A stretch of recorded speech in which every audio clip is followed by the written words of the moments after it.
గత వారం ఏం చెప్పాం మనం?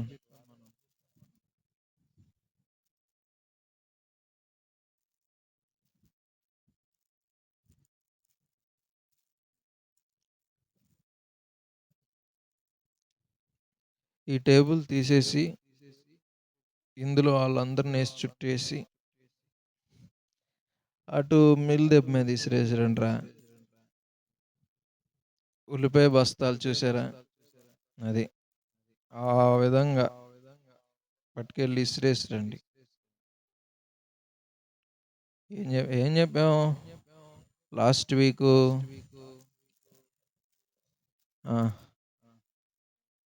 మోకాళ్ళు వేసి చెప్పిన వాళ్ళు కూర్చోండి. గత వారం ఏం చెప్పాము? మోకాళ్ళు వేసి చెప్పిన వాళ్ళు కూర్చోండి. మీరే, మిమ్మల్నేనమ్మా. చెప్పిన వాళ్ళు చెప్పినట్టు కూర్చోండి. ఏంటి?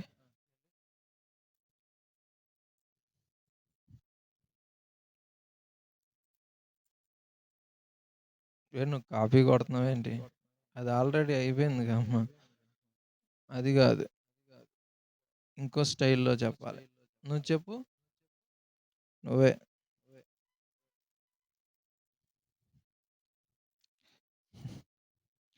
ప్రియమైన దర్శనమా, ఎందుకీ దర్శనము, ఇక్కడ ఏమీ లేకపోయేనే.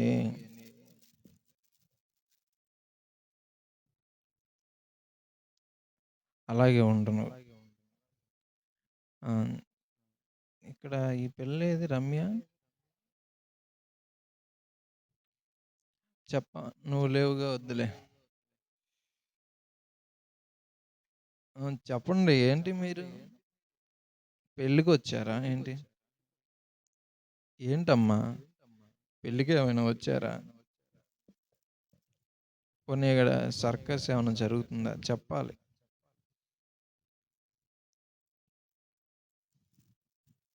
మర్చిపోయా. నీడేడి ఈడు?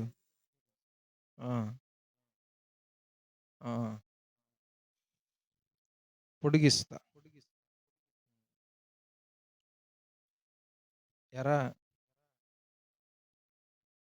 మీ ఆవిడ బాగుంది రీ. ఇది బాగుంది.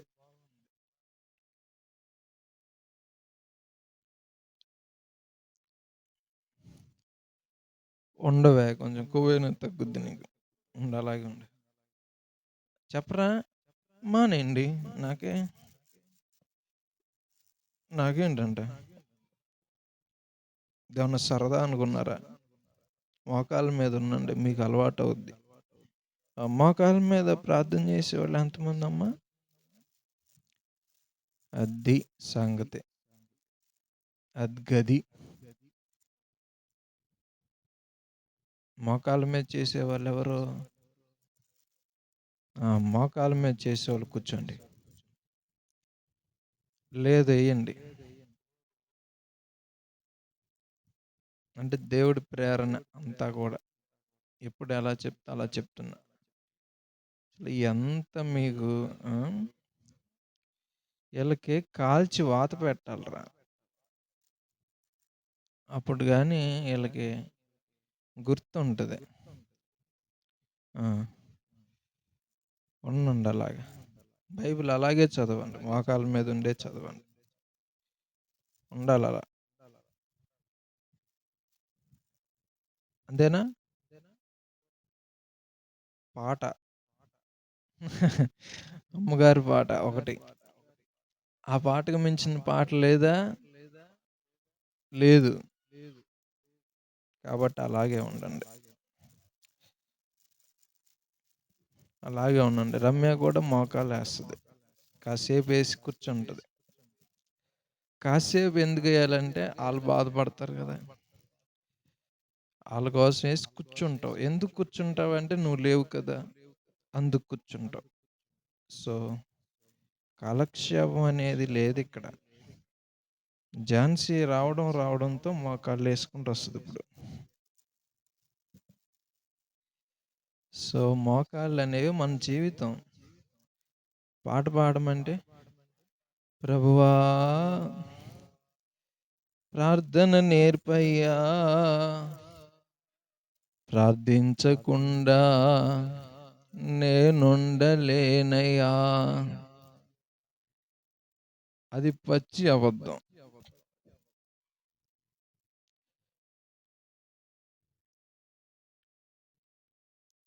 అంతేక అలాగుండండి. నువ్వు కాసేపు అంటే ఎంతసేపు? కాసేపు అంటే సగం. సరేనా? సగం వరకు అలాగే ఉండు. తర్వాత నువ్వు కూర్చుందువు గాని. మనం వెళ్దాం వాక్యంలోకి. తీయండి. ఆదివారం రోజు చెప్పినవి వీళ్ళు రికార్డ్ చేసి పెడుతున్నారు. అది చూసినా సరే అంతెందుకు, ప్రార్థనకు వచ్చేటప్పుడు కాసేపు చూసుకున్నా చెప్పేసేవాళ్ళే మీరు. వచ్చే ముందు అది కూడా పాయింటే.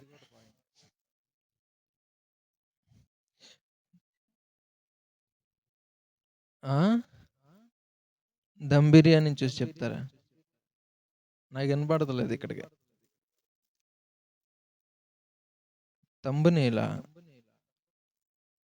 తమ్మునీలు పెట్ట మాకు నువ్వైతే.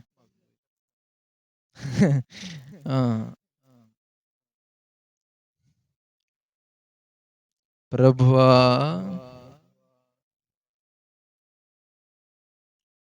మోకాలు వేసి నేనుండలేనయ్యా.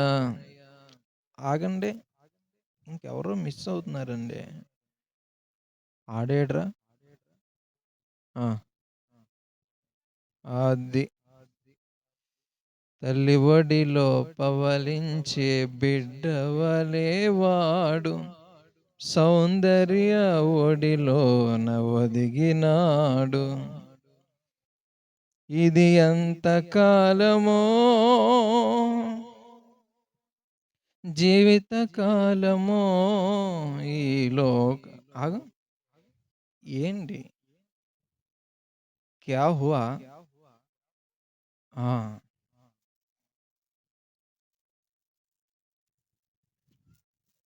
అరే మన ప్రేక్షకులు అందరూ వచ్చారా? సో వీళ్ళని కొంచెం ట్రైనింగ్ ఇవ్వాల్సిన అవసరం ఉంది. మరి ఇదిగోండి క్యాచ్, చదవండి.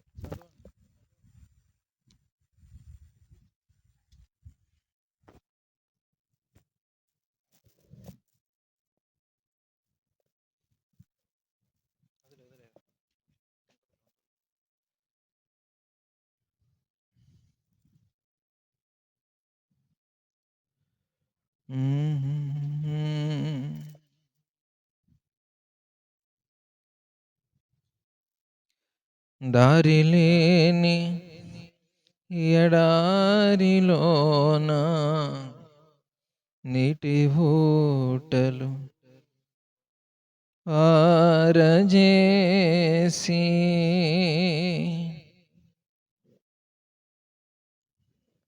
అట్లాగే ఉండమ్మా. ఇది అర్థం కాలేదా నీకు? అంతేగా చదవండి. మనం వెళదాం, మనం లోపలికి వెళ్దాం.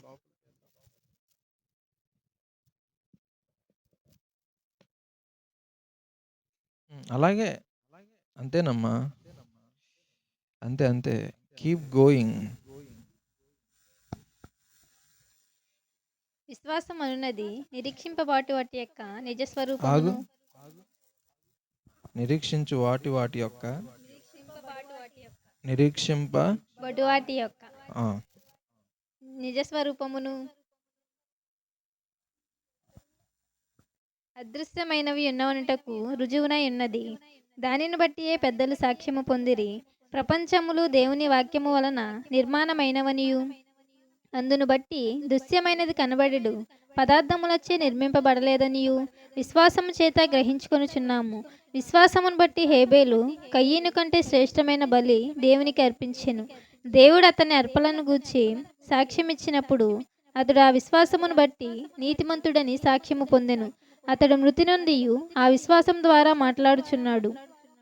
విశ్వాసం విశ్వాసమును బట్టి హానోకు మరణము చూడకుండానట్లు కొనుపోబడెను.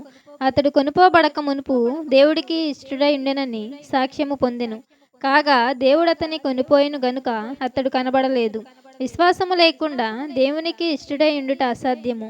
దేవుని యొద్దకు వచ్చేవాడు ఆయన ఉన్నాడనియు తను వెదుకు వారికి ఫలము దయచేయవాడనియు నమ్మవలెను కదా.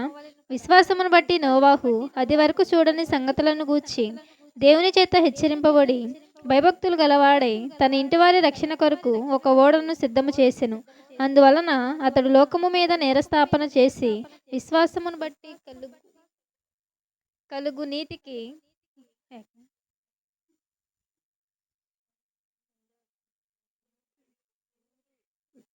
విశ్వాసమును బట్టి కలుగు నీతికి వారసుడైను.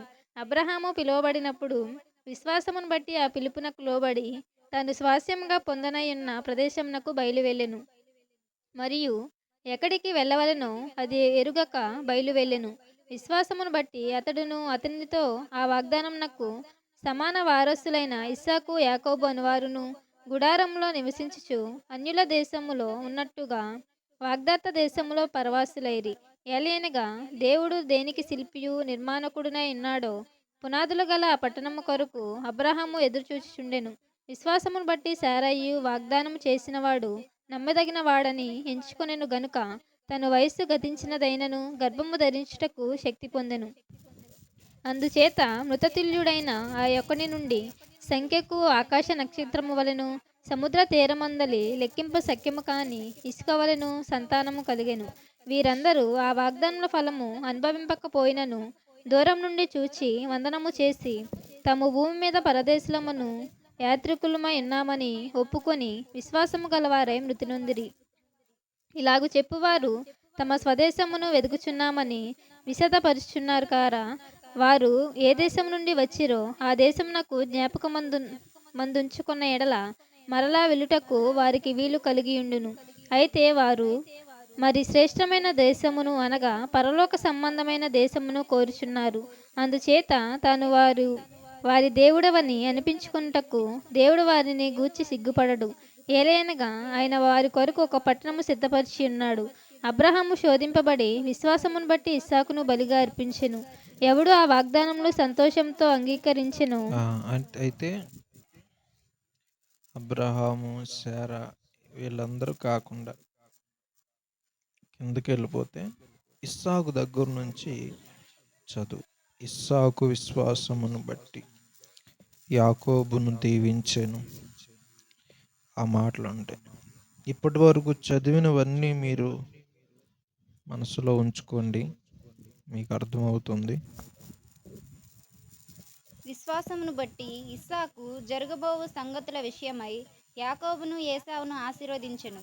విశ్వాసమును బట్టి యాకోబు అవసాన కాలమందు ఏసేపు కుమారులలో ఒక్కొక్కరిని ఆశీర్వదించి తన చేతికర్ర మొదలు మీద ఆనుకొని దేవునికి నమస్కారం చేసెను.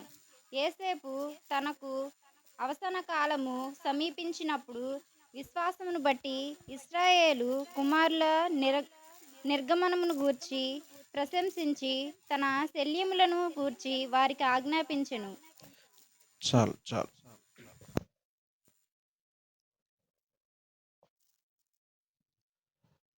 చూస్తున్నారుగా మీరంతా, ఇటు చూడండి. ఇక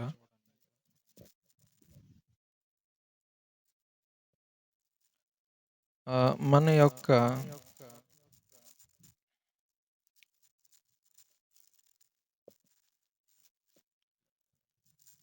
పితరులు అబ్రహాము, ఇస్సాకు, యాకోబు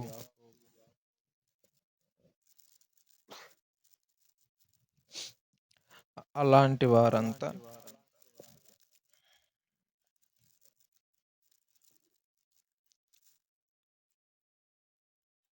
పునాదులు కలిగిన పట్టణం కోసం ఎదురు చూశారు. వారు తమ స్వదేశాన్ని వెతుకుచున్నారు కారా అని అన్నారు.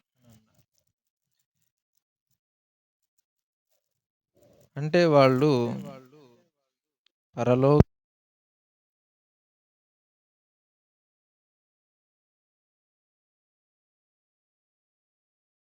యాకోబు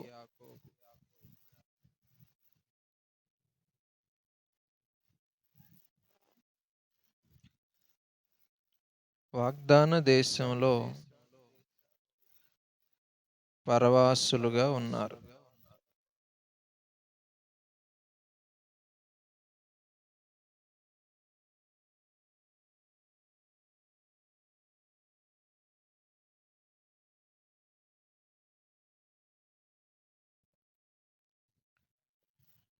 పరదేశులుగా వారున్నారు. ఎక్కడ? వాగ్దాన దేశంలో. పితరులు వారికి ఉన్నటువంటి స్వాస్థ్యంలో వారు కనీసం పాదాలు పట్టే చోటు కూడా తీసుకోకుండా ఉన్నారనే మాట మనం చూస్తున్నాం. తమ స్వదేశాన్ని వెతుకుతూ ఉన్నారు. స్వదేశం అంటే వారి యొక్క సొంత దేశం. ఆ సొంత దేశాన్ని వారు వెతికారు. దేవుడు వారి దేవుడు అనిపించుకుంటకు సిగ్గుపడడు అనే మాట వాడారు. ఎందుకు అంటే ఆయన వారి కోసం ఒక పట్టణాన్ని కట్టుచున్నాడు. ఎవరి కోసం కట్టుచున్నాడు పట్టణం? ఎవరి కోసం అంటే వాగ్దాన దేశంలో ఉండి కూడా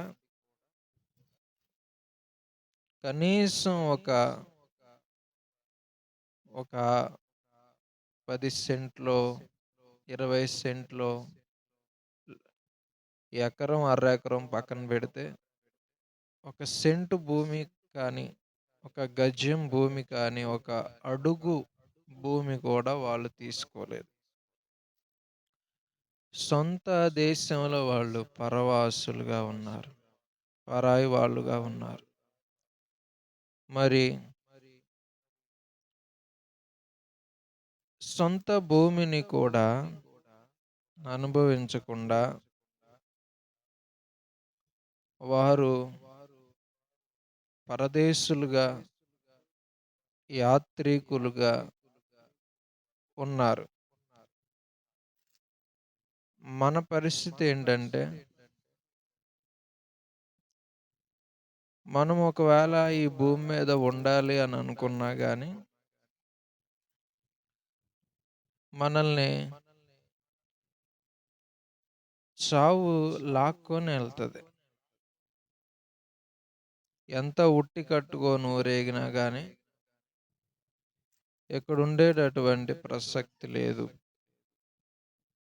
కాలం చెల్లినప్పుడు కాలగర్భంలో కలిసిపోతాము. మనము 100 ఎకరాలు, 1000 ఎకరాలు, పోనీ 1,00,000 ఎకరాలు, పోనీ భూమండలం అంతా మనదే అయినా సరే పిడికెడు మన్ను కూడా స్వతంత్రించుకోవడం కష్టతరం. పిడికెడు మన్ను కూడా మనం స్వతంత్రించుకోలేము. Here on the surface of the earth we cannot possess even a single cent of land, even though we have thousands of acres of land. We cannot possess even a single cent of land. మన వల్ల కాదు. At least 1 yard, 3 feet, at least 1 inch. We cannot have, we cannot, we will not have, we cannot, we will not possess. Everything we should live here, and we will go that way. మనం ఉండేదేమీ లేదు ఇక్కడ. ఇది మెదడుకు ఎక్కక, ఇది మెదడుకు ఎక్కక, ఇది మెదడుకు ఎక్కిన వారు ఏం చేస్తారంటే నాది నాది నాది అనేటటువంటి నినాదం వదిలి ఒక మాట అంటారు వారు, నాదంటూ ఈ లోకాన ఏదీ లేదు అని. ఇది అర్థమైన కావాలని మర్చిపోయేవారున్నారు.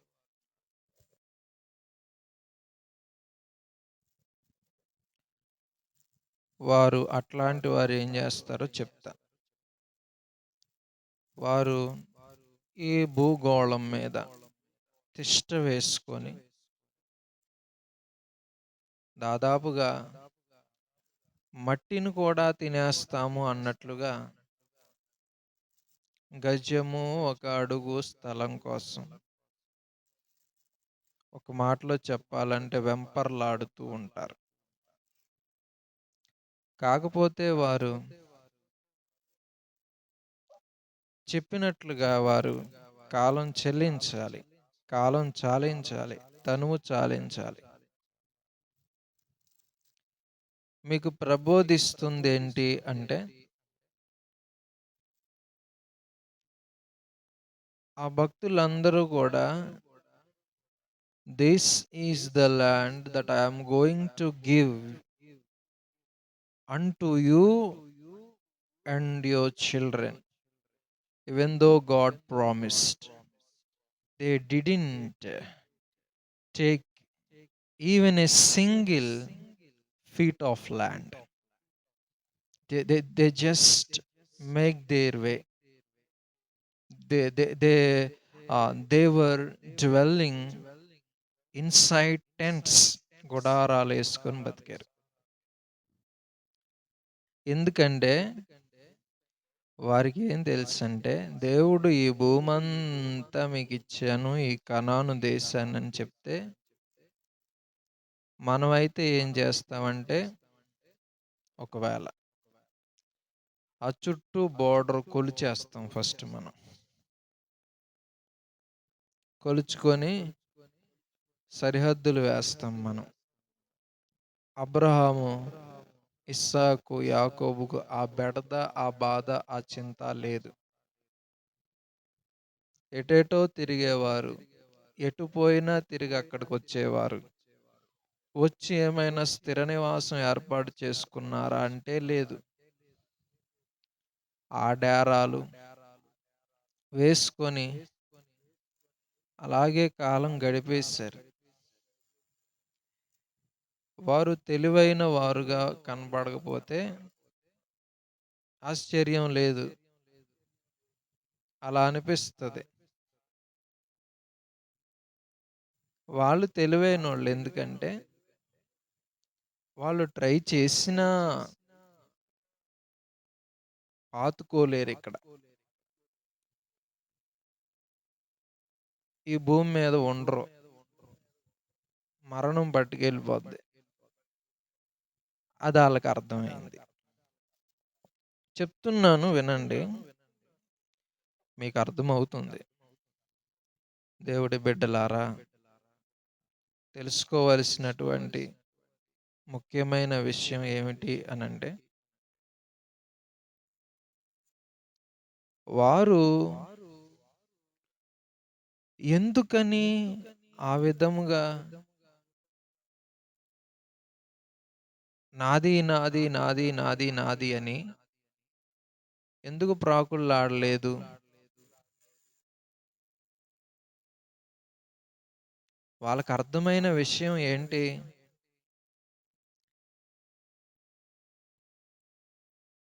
పోనీ వాళ్ళు దేనికోసం చూసారు?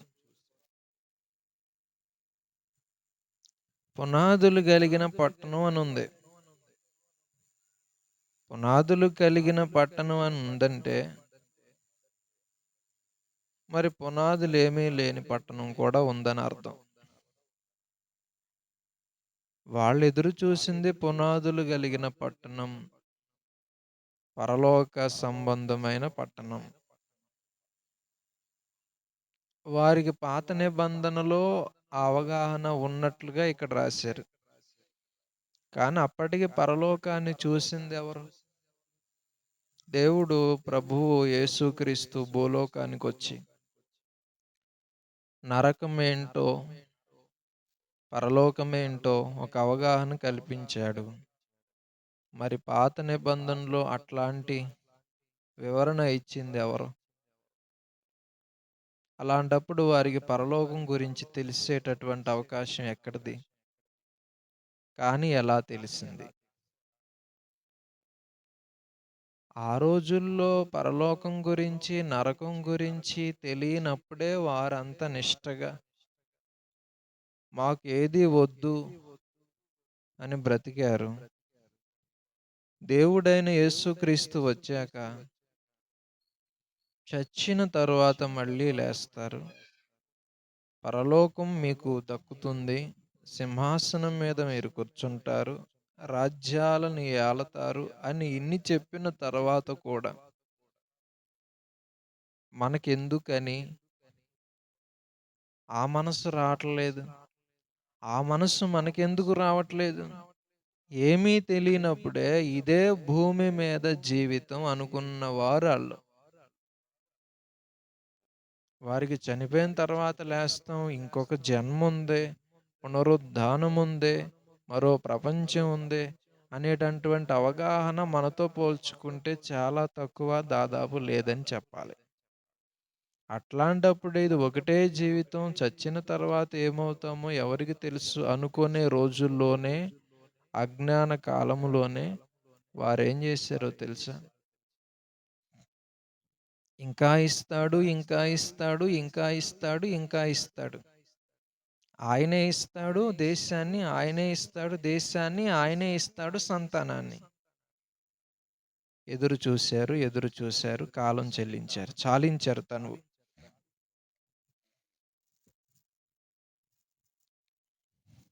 ఒకటే జీవితం అని తెలుసుకోవడం. వాళ్ళకి అంతకు మించిన పెద్ద జ్ఞానం ఎక్కడుంది? కానీ వాళ్ళకి యుగాంతం అంటే ఏంటో తెలీదు. వాళ్ళకే భూకంపాలు ఎలా వస్తాయో తెలీదు. వాళ్ళకే సూర్యుడు చీకటి అవుతాడని తెలీదు. పంచభూతాలు మిక్కుటమైన వేండ్రముతో లయమైపోతాయని వారికి తెలీదు. మనకింత సమాచారం తెలుసు. అయినా మనకి రాలేదు. వాళ్ళకి అప్పట్లోనే ఆ వైరాగ్యం వచ్చింది. కాబట్టి మనం ఎలా ఉన్నామనేది మనం చూసుకోవాలి. ఆత్మ విమర్శ, ఆత్మావలోకనం చేసుకుంటే మంచిదే. తెలుసుకోండి ఒక విషయాన్ని. ఆళ్ళ గురించి ఇక్కడెందుకు రాశారు? ఎందుకంటే వారు అడుగు జాడలు కనబడుతున్నాయి చూడండి. వారు ఎలా బ్రతికారో మీరు అలా బ్రతకాలనేది. ఆ గురుతులలో, ఆ అడుగులలో వెళ్ళాలి. వారు బ్రతికి చూపించిన జీవిత చరిత్ర రాయబడింది గదా! ఆ రాయబడినదే బైబిలు. ఇంకా సెపరేట్‌గా ఏమీ లేవు. మంత్రాలు లేవు, జపాలు లేవు ఇందులో. నీతిమంతుల జీవిత చరిత్రలున్నాయి. ఆ అడుగు జాడల్లో నడుచుకుంటే వాక్యమును అనుసరించి నడిచినట్లు. ఎందుకంటే వాక్యం అంటే ఏదో గాదు. ఇంతకుముందు చెప్పినట్లు మంత్రాలు గాదు. వాక్యం అంటే భక్తుల జీవితాలే రాశారందులో. వాళ్ళు నడిచిన దారిలో నడిస్తే, కయీను దారిలో నడిస్తే నరకానికెళ్తారు. హేబేలు దారిలో నడిస్తే పరమునకెళ్తారు. అలాగా భక్తుల అడుగు జాడలను అనుసరిస్తే వాక్యాన్ని అనుసరించినట్లు అని అర్థం చేసుకోవాలి. రైలు పట్టాలు వేశారు. రైలు కుడికి ఎడమకి తిరగాల పట్టాలే పట్టుకెళ్తాయి. Railway track తీసుకెళ్ళిపోద్ది. రైలు కళ్ళు మూసుకొని వెళ్ళిపోవచ్చు. అంటే ఆ లోకో పైలట్ అంటారు. ఆయన ఎటు కుడికి ఎడమకి తిప్పక్కర్లా. ఆల్రెడీ ఏమి వేశారంటే రూట్ వేశారు, ట్రాక్ వేశారు. బైబిల్‌లో భక్తులు కూడా నడిచేశారు. ఆ అడుగు జాడలే మనకి రైలు పట్టాల్లాంటివి. అందులో నడిస్తే చాలు. అదే మొత్తుకునేది. వారెలా బ్రతికారో చూడండి. వారిలా మీరు బ్రతకండి. వారిలా బ్రతకకుండా, వారిలా జీవించకుండా విశ్వాస వీరులు అంటే ఎలా కుదురుద్దండి? అందరూ నడిచిన మార్గాలు ఎలా ఉన్నాయి? ఖచ్చితంగా శ్రమలేగా అయన్నీ. సుఖమైతే లేదుగా. మరి ఆ రూట్‌లో నువ్వు నిజంగా ఎళ్తున్నట్లయితే నీకు శ్రమలు ఎదురవ్వాలి. ఎదురవుతున్నాయా? లేదు. నేను విజయవాడ నుంచి విశాఖపట్నం ఎళ్తా. వెళ్ళినప్పుడు నేనెళ్ళినప్పుడు ఏమి ఎదురవుతాయి? జంక్షన్ ఎదురవుద్ది. గన్నవరం జంక్షన్, ఆ తర్వాత ఏమంటే ఏలూరు ఎదురవుద్ది. తర్వాత పోళ్ళ, నిడదవోలు, తాడేపల్లిగూడెం, ఆ తర్వాత మనకి రాజమండ్రి, కొవ్వూరు, బొబ్బర్లంక, తర్వాత తుని, దువ్వాడ తర్వాత విశాఖపట్నం. ఇయన్నీ నాకు తగులుతాయి రైల్వే స్టేషన్‌లు రైల్లో ఎళ్తే. మరి మీరు కూడా ఆ దారిలోనే ఎళ్తే మీకు కూడా ఏం తగలాలి? అవి తగలట్లేదంటే మీరు ఏ దారిలో వెళ్తున్నట్లు? గోదారిలో ఎళ్తున్నారు. అప్పుడు నేనెళ్ళిన చోటకి మీరు వెళ్ళరు. మీరు ఏదో ఒక దారికెళ్తారు. అంటే అబ్రహాము, ఇస్సాకు, యాకోబులు పరలోకం వెళ్తారు. ఆ దారిలో మనం నడిస్తే మనం పరలోకం వెళ్తాం. మరి ఆ దారేంటి? ఆ దారేంటంటే వెళుతూనే ఉండడం. మనమేం చేస్తాం తెలుసా? వెళ్ళం. ఇక్కడ తిష్ట వేసుకుంటా, ఇక్కడ మఠం వేసుకుంటా, నేనిక్కడే ఉంటా. ఇది నాది, నా దేశం, నా గ్రామం, నా ఇల్లు. ఇది నువ్విక్కడే ఉన్నావు. నువ్వెక్కడికి కదిలావు? గాడిదని కట్టేసి ఎంత కొట్టినా అది ఎళ్తదా? ఆ! తెంచుకోవాలిగా అది తాడు. మీరు కూడా వాడు తాగేసి తెడ్డేసేవాడు రాత్రంతయు శ్రమ పడినా రాలేదు ప్రభు జయము. రాత్రంతా వేశాడు. తెల్లారేసరికి చూశాడు. హమ్మయ్య! ఒడ్డుకొచ్చేసానా చూస్తే ఒడ్డు రాలేదు, గట్టు రాలేదు. ఏమిట్రా అంటే ఆడు రాత్రంతా వేసిన మాట నిజమే గాని తాడు ఊడదీయలేదు కాబట్టి ఆడక్కడే ఉన్నాడు.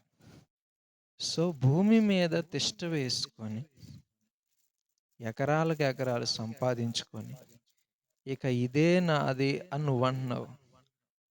అప్పుడు ఈ భూమి ఏమంటుందంటే చాలు చాలు వెళ్ళు, ఇంకొకరొస్తారు అంటుందది. ఏమంది? ఎళ్ళురా అంది. వెళ్ళు అంది. ఆ! అదే నేననేది. పరదేశులు కదండీ! వెళ్ళేవాళ్ళంటే ఎవరు చెప్పండి? వెళ్ళేవాళ్ళెవరు? పరదేశులు. అంతేనా? ఇప్పుడు నాది విజయవాడ అనుకుందాం. విజయవాడలో ఉంటా. నాది విజయవాడ గాదు, గుంటూరు అనుకోండి.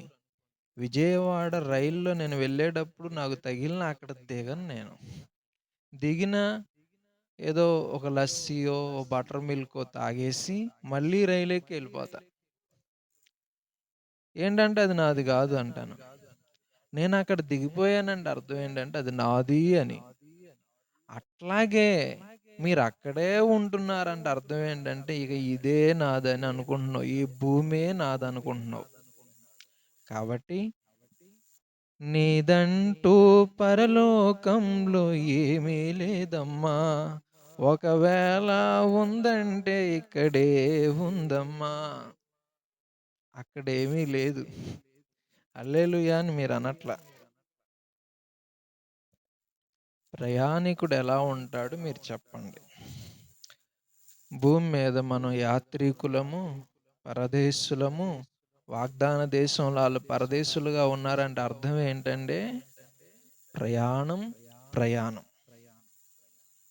అక్కడే ఉండేవారు గాదు. నేను వెళ్ళను ఇక్కడి నుంచి. కరువొచ్చినా వెళ్ళను. చెప్పండి. కరోనా వచ్చినా వెళ్ళను. పుదీనా వచ్చినా వెళ్ళను. కొత్తిమీరొచ్చినా వెళ్ళను. ప్రొక్లేన్ వచ్చినా సరే వెళ్ళను. ఎక్కడుంటాను చెప్పండి అందరూ? ఎక్కడుంటాను? ఇక్కడే ఉంటాను. చూసారా మీరు? అబ్రహామునన్నాడు, నేను చూపించే దేశానికి వెళ్ళమంటే, అమ్మో! మా ఊరు. చూసారా? మా ఊరు అన్నాడా? అన్నాడా చెప్పండి? ఈయన మా ఊరు అన్నాడా? మా ఇల్లు అన్నాడా? ఈ నీళ్ళు మాయిరా, ఈ ఊరు మాదిరా అన్నాడా? అలాగంటాడా? అబ్రహాము, నీ తండ్రి ఇంటి నుంచి, నీ బంధువుల దగ్గర నుంచి నేను చూపించే దేశానికి వచ్చేయమంటుంటే ఆయనొచ్చాడు. వదిలేసి రా అంటే వస్తారండి అసలు? నేననేది అదే. ఇప్పుడు ఆదిమ సంఘంలో విశ్వాసులందరూ కూడా ఇండ్లు అమ్మేశారు. తెలుసా మీకు? చర, స్థిర ఆస్తులు అమ్మి ఆ డబ్బు తీసుకొచ్చి అపోస్తలుల కాళ్ళ దగ్గర పెట్టి, మేము ఇక్కడే ఉంటాం బాబు, కాస్త టయానికి అంత బువ్వ పెట్టండి అన్నారు ఆళ్ళు. అప్పుడొచ్చారు అననీయ, సప్పేరా. ఎవరండి? చెప్పట్లేదు మీరు. ఎవరొచ్చారు? అప్పుడు అననీయ, సప్పేరా వచ్చి మధ్యలో కూర్చొని పోయారు. మధ్యలో కూర్చొని పోయారు. అంటే ఏంటి? చూడట్లేదు అనుకున్నారా ఏంటి? పోనీ నేను మంచోడిని అనుకున్నారా? బొమ్మ చూసి మోసపోతున్నారా? హల్లెలూయా అని చెప్పండి.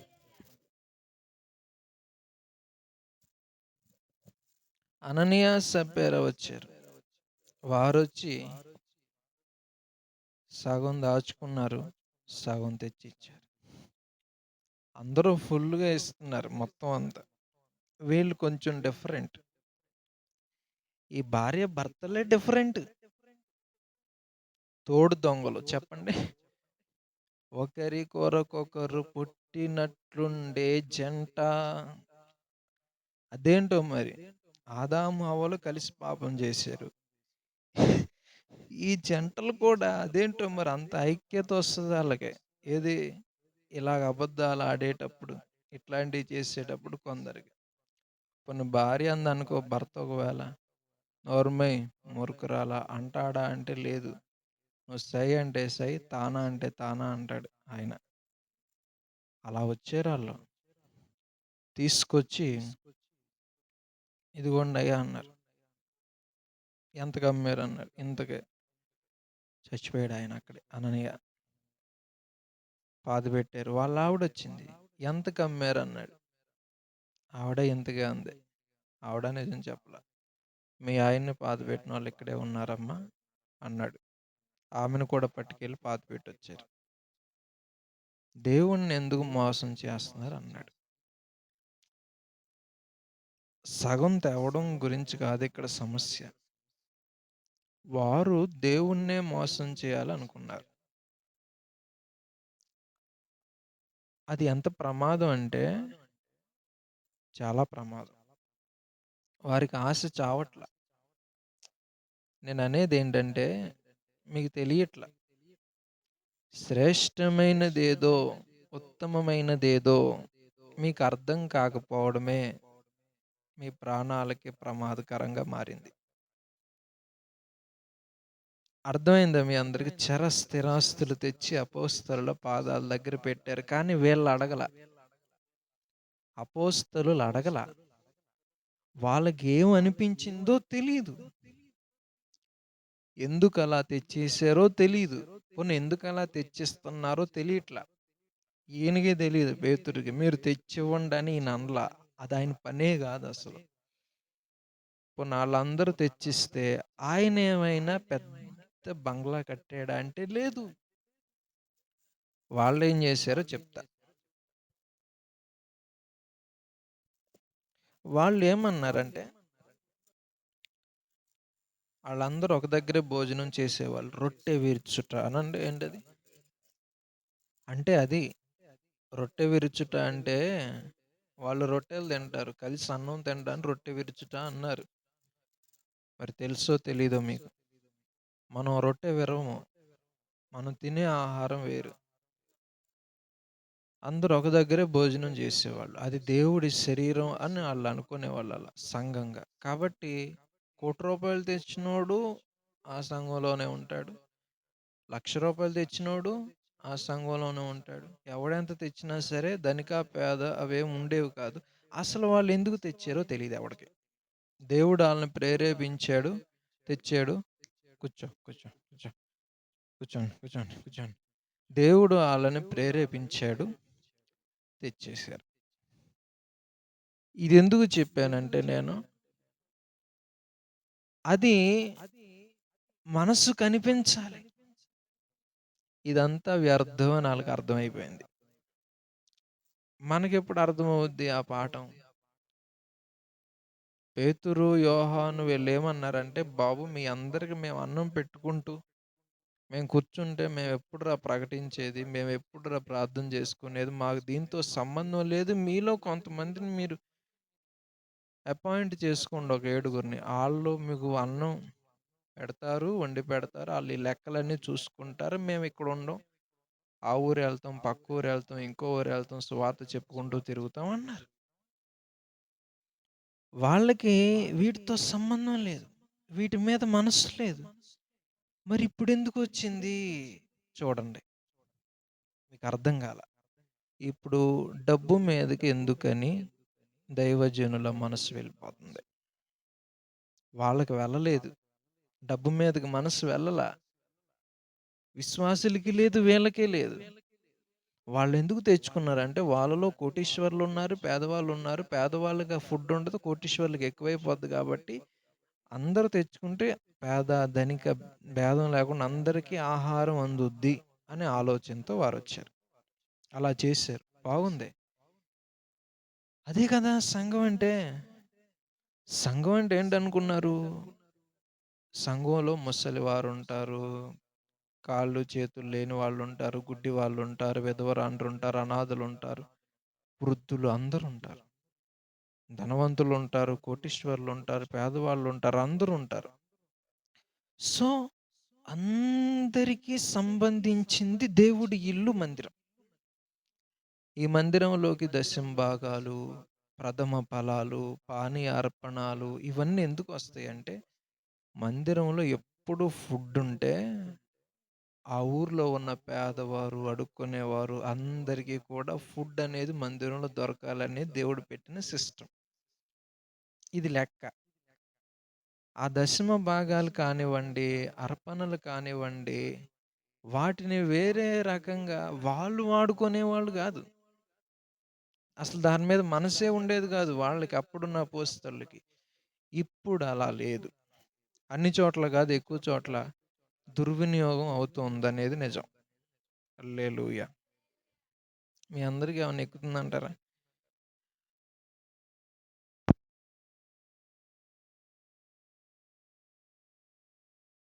చెప్పనా? ఒక ఆవిడకంట దయ్యం పట్టింది. దయ్యం పట్టింది. మాస్టర్ గారు ప్రార్థన చేస్తా ఉన్నప్పుడు అమ్మో అంటుంది, వెళ్ళిపోతా అంటుంది. అప్పుడు వెళ్ళేదాన్ని మేము వెళ్ళనిస్తామా? వెళ్ళలేము. ఎక్కడి నుంచి వచ్చావు చెప్పు అన్నాడు. అంటే అది అది ఊరుకుంటుందా? నేను మరియమ్మనే అన్నది. ఆ లావిడి ఈయన పట్టింది. పట్టి నేను మరియమ్మనే అంది. అంటే ఆన్లైన్ లేచి అంటాడు, సరే ఎందుకు పట్టేవని నేను అడిగితే ఆవిడలో ఉన్న దైవం అంటది, ఆవిడ మా పిడకలు దొంగలించింది అంది ఆవిడ. అంటే ఆన్లైన్ లేచి అంటాడు, మీ వాళ్ళు ఉన్నారుగా వాళ్ళకి పట్టొచ్చుగా వెళ్ళి, మా ఆవిడకి ఎందుకు పట్టావు అని ఆయన అడుగుతున్నాడు. లేదు అనండి అందరూ. సరే, అర్థమైందా మీ అందరికి? అసలు అది ఎందుకు వచ్చింది? అదే నేను అనేది. చేపలు పట్టేయడంటే ఈడు అన్నీ ఎండినాయి అంట, ఒకటి ఎండలేదంట. చేప ఎందుకు ఎండలేదే బాబు అని అడిగితే 7 కొడుకులు, రాజుగారు కొడుకులు 7 చేపలు తెస్తే 7 చేపలు ఎండిపోయినాయి అంట, కానీ ఒకటి ఎండలేదంట. ఏంటమ్మా? 7 చేపలు ఎండిపోయినాయి అంట, కానీ 6 చేపలు ఎండిపోయినాయి అంట, కానీ ఒకటే ఎండలేదు. ఎండకపోతే అప్పుడే ఝాన్సీ వెళ్ళింది. అప్పుడే ఝాన్సీ అడిగింది, ఎందుకు ఎండలేదమ్మా 7వ చేప అంటే, అదేమంది? అది అంటుంది మరి, నన్ను గడ్డి పరగ తిన్నవలేదు మా ఆయన నాకు పట్టి చేరుకోనలేదు అన్నది. అమ్మ దుంపదే గాని అని గడ్డి పరగ దగ్గరికి వెళ్తే అదేం విచిత్రం, అదే మాట్లాడుతుందంట. ఏమే నువ్వెందుకు అడ్డుకొచ్చావే దీనికంటే, అదేమంది, ఆవు తినలేదు నన్ను. ఆవు తింటే నేను ఇక్కడ ఎందుకుంటా? ఆవుని అడిగితే అదేమంటది, బొడ్డోడు నన్ను ఓడదీయలేదు. బొడ్డోడా ఎందుకురా ఓడదీయలేదు? అన్నం పెట్టలేదు అవ్వ. ఓ అవ్వ ఎందుకు అన్నం పెట్టలేదంటే, పిల్లోడు ఏడిపిస్తున్నాడని బాబోయ్ అని వాళ్ళ ఆయనకి అన్నం పెడతా మానేసింది. ఇప్పుడు పిల్లోడు వంక చెప్పి భర్తతో బట్టలు ఉతికించేవాళ్ళు, భర్తతో వంటలు చేయించేవాళ్ళు, ఆ టైప్ ఆవిడ కూడా. పిల్లోడు ఏడిపించాడండి అందుకనే నేను అన్నం పెట్టలేదు ఈ పాలేరు పిల్లోడికి అంది. ఒరే పిల్లోడా ఎందుకు ఏడ్చేవారంటే ఆడేమంటాడు, ఆ చేమని అడిగితే అదేమంటది, అంతే. ఆ దయ్యం కూడా ఏమంటదంటే, ఈవిడ నా చీర దొంగలించింది, పెళ్ళికొచ్చింది, నా చీర దొంగలించింది, నా మనసు అక్కడే ఉంది, ఝాన్సీ తాయిత్తు కట్టుకుంది, నేను వచ్చేసాను. హల్లెలూయా.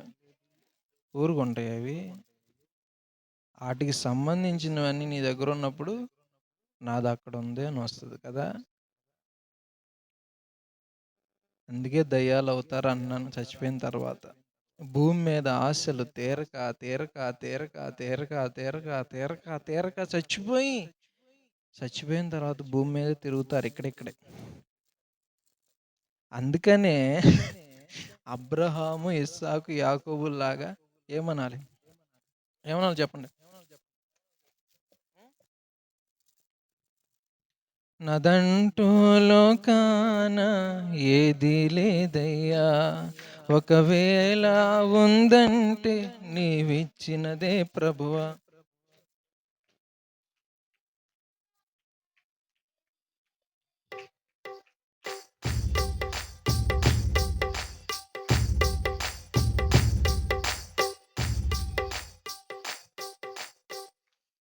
హల్లెలూయా.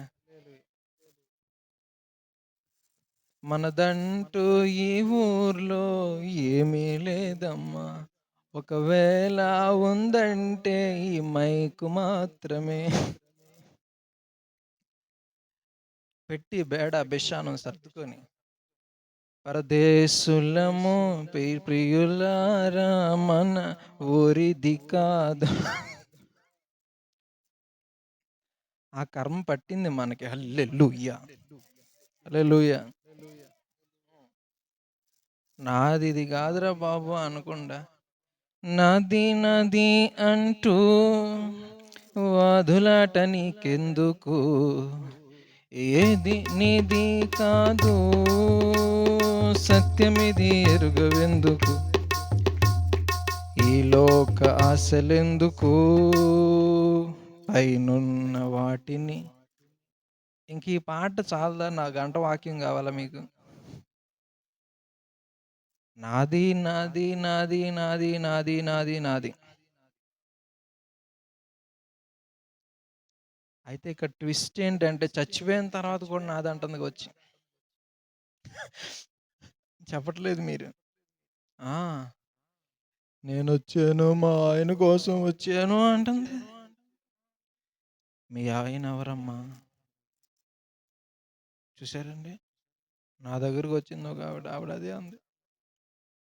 సో దేవుడి బిడ్డలారా, ఆశలు తీరని వాళ్ళే దయ్యాలై తిరుగుతుంటారు ఇక్కడంటే ఈ ఊర్లో కూడా. సో అప్పుడప్పుడు వాళ్ళు నిన్ను పట్టినప్పుడు నీకే తెలియదు ఎందుకు అంత తినేస్తావో, ఎందుకని బట్టలు బీరువా నిండా కుక్కేసుకుంటావో. ఆ బీరువా ఇలా తీస్తేనండి బాబే, మొలక చెట్టు నుంచి గొంగళ పురుగులు పడినట్లు పడతాయి బట్టలు. ఏమంటారు దీన్ని? ఏమంటారు? పట్టుకుంటే పట్టుచీర పట్టింది నీకు, పట్టుకుంటే పట్టుచీర దయ్యం పట్టింది. పట్టు పురుగు లాంటి దయ్యం అది. హల్లెలూయా చెప్పట్లే మీరు. ఒక్కొక్కరికి ఒక్కో దయ్యం. ఇంకా మీకు అర్థం కాల. మీకు ఏదైనా ఒక భయంకరమైన పాపములో, వ్యసనములో, డబ్బా, బట్టల, వ్యభిచారమా, దొంగతనమా, త్రాగుడా, సిగరెట్లా, ప్యాకాట్లా, ఏది మిమ్మల్ని మీరు వదలలేకపోతున్నా దానికి రీజన్ ఏంటంటే దానికి సంబంధించినోడు మీలో దూరాడు. అపవిత్ర ఆత్మ అంటారు. ఏమంటారు చెప్పండి? మరి అపవిత్ర ఆత్మ నీలో పెట్టుకున్నావు కదా, ఆడు ఈ ఇంట్లో నుండి వెళ్ళిపోయాడు, మామూలు ఇంట్లో నుండి నీ శరీరం అనే ఇంట్లోకి వచ్చాడు. అంటే అంత దరిద్రమైన ఇల్లు నీది, నీ శరీరం. అర్థం చేసుకోవాలి. హల్లెలూయా.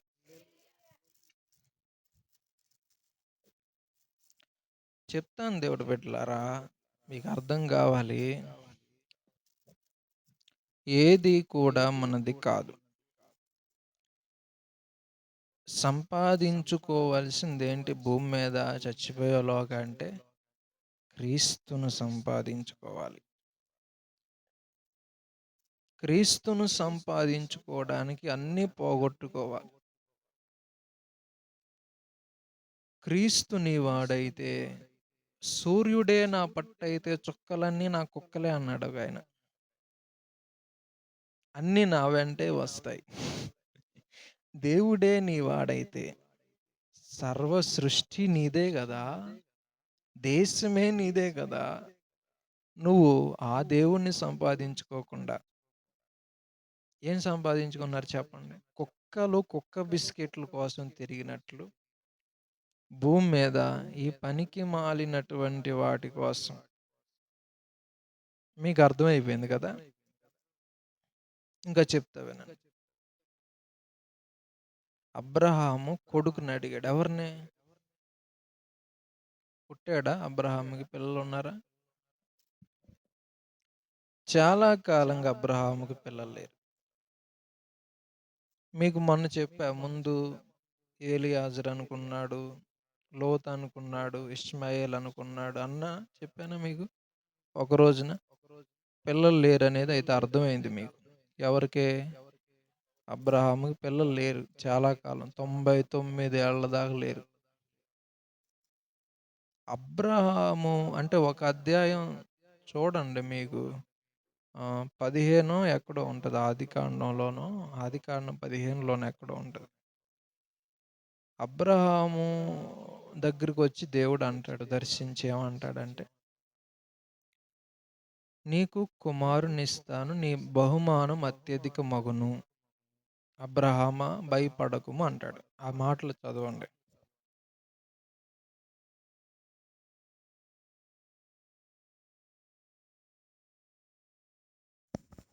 ఇవి జరిగిన తరువాత యెహోవా వాక్యము అబ్రహామునకు దర్శనమందు వచ్చి, అబ్రామా భయపడకుము, నేను నీకు కేడము, నీ బహుమానము అత్యధికమగునని చెప్పెను. అందుకు అబ్రాము, ప్రభువైన యెహోవా నాకేమి ఇచ్చినవేమి? నేను సంతానము లేనివాడనై పోవుచున్నానే. దమస్కు ఎలియేజరే నా ఇంటి ఆస్తి కత్తయగు గదా. మరియు అబ్రాము, ఇదిగో నీవు నాకు సంతానం ఇయ్యలేదు గనుక నా పరివారములో ఒకడు నాకు వారసుడగునని చెప్పగా, యెహోవా వాక్యము అతని యొద్దకు వచ్చి, ఇతడు నీకు వారసుడు కాడు, నీ గర్భవాసమున పుట్టబోచున్నవాడు నీకు వారసుడగునని చెప్పెను. మరియు ఆయన వెలుపలికి అతన్ని తీసుకొని వచ్చి, నీవు ఆకాశము వైపు తేరి చూచి నక్షత్రములను లెక్కించుటకు నీ చేతనైతే లెక్కించుమని చెప్పి, నీ సంతానము అలాగునని చెప్పెను. అతడు యెహోవాను నమ్మెను, ఆయన అది అతనికి నీతిగా ఎంచెను. చూడండి ఇటు చూస్తున్నారా? ఏంటి అబ్రహాంతో వచ్చింది ఏంటంటే, అబ్రహామా భయపడద్దు, నీ బహుమానం అత్యధికమగును. అంటే బహుమానం గర్భఫలము యెహోవా ఇచ్చే బహుమానం. పరలోకములో బహుమానం అనండి ఒకసారి అందరూ. ఏదైనా కానివ్వండి, ఇక్కడ బాధపడిపోయి సేవ చేసాము, పరిచర్య చేసాము, డబ్బులే ఇచ్చాము దేవుడికి, ఏంటి నేను ఎలా అయిపోతున్నాను, నాకేంటి లాభం అని అబ్రహాము 98, 99 లెక్క పెట్టుకుంటాడు సంవత్సరాలు. ఎంతకాలానికి నాకు సుఖం కలుగుద్ది, ఇంకెంతకాలం అయితే నాకు పిల్లలు పుడతారు, ఇది ఆయన బాధ. ఇదే బాధ పేతురుకి వచ్చింది. సమస్తమును వదిలి నేను వెంబడిస్తున్నామే, మాకేంటి లాభం అని అడిగాడు యేసయ్యని.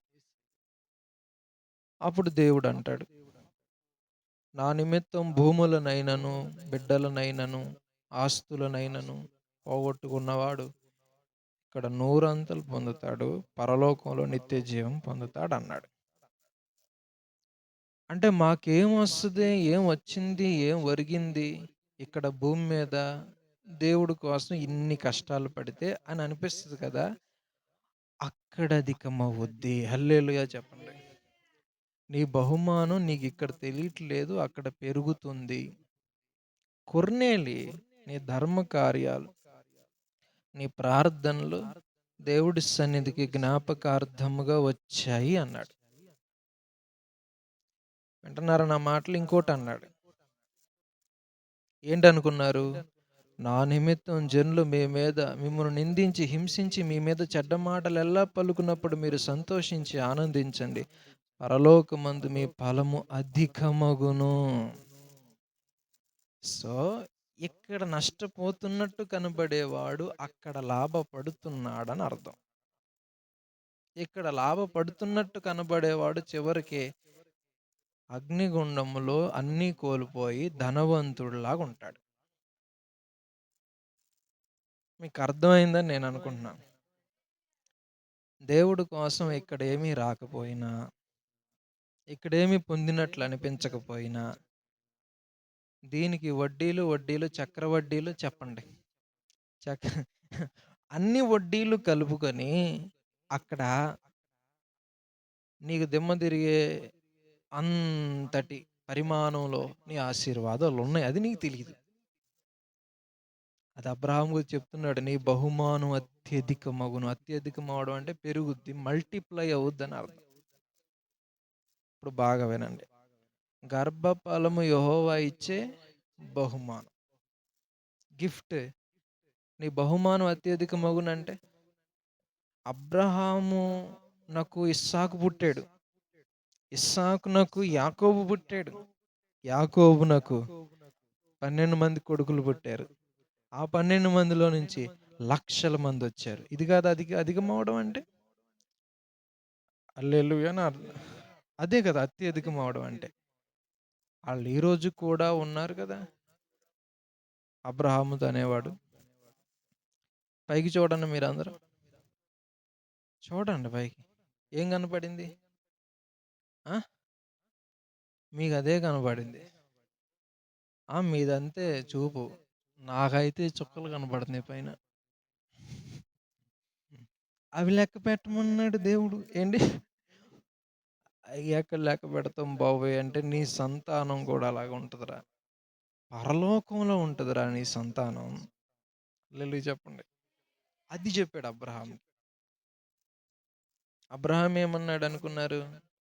నీ బహుమానం అత్యధికమగునంటే అబ్రహాం ఏమనుకున్నాడంటే నా బహుమానం అంటే నాకు ఆస్తి ఇస్తాడేమో. ఆస్తి ఇప్పటికే బోల్డంత ఉందయ్యా బాబు.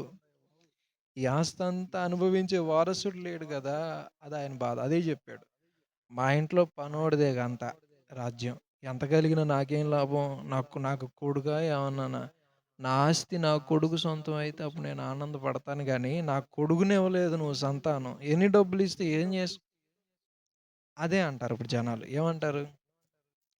తెగ ఆస్తి సంపాదించేశారు, ఏం లాభం? ఎంత ఉన్నా పిల్లలు లేరు వాళ్ళకి అంటారు.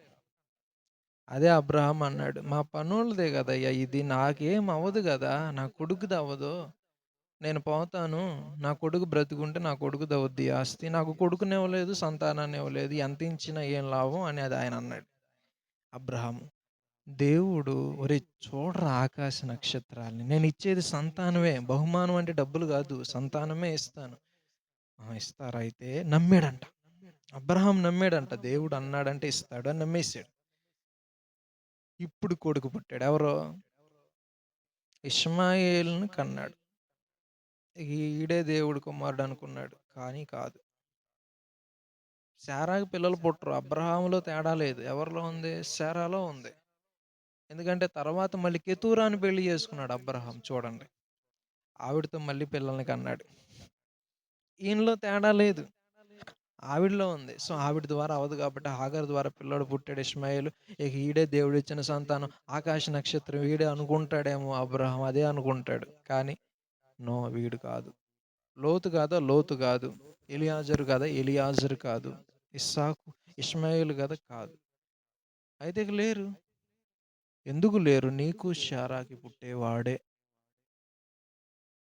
ఇస్సాకు వలననైనదే నీ సంతానం అనబడును, ఇష్మాయేలు వలననైనది నీ సంతానం అనబడదంటే శారాకి ఈయనకి కలిసి జన్మించే కొడుకు ఇస్సాకు.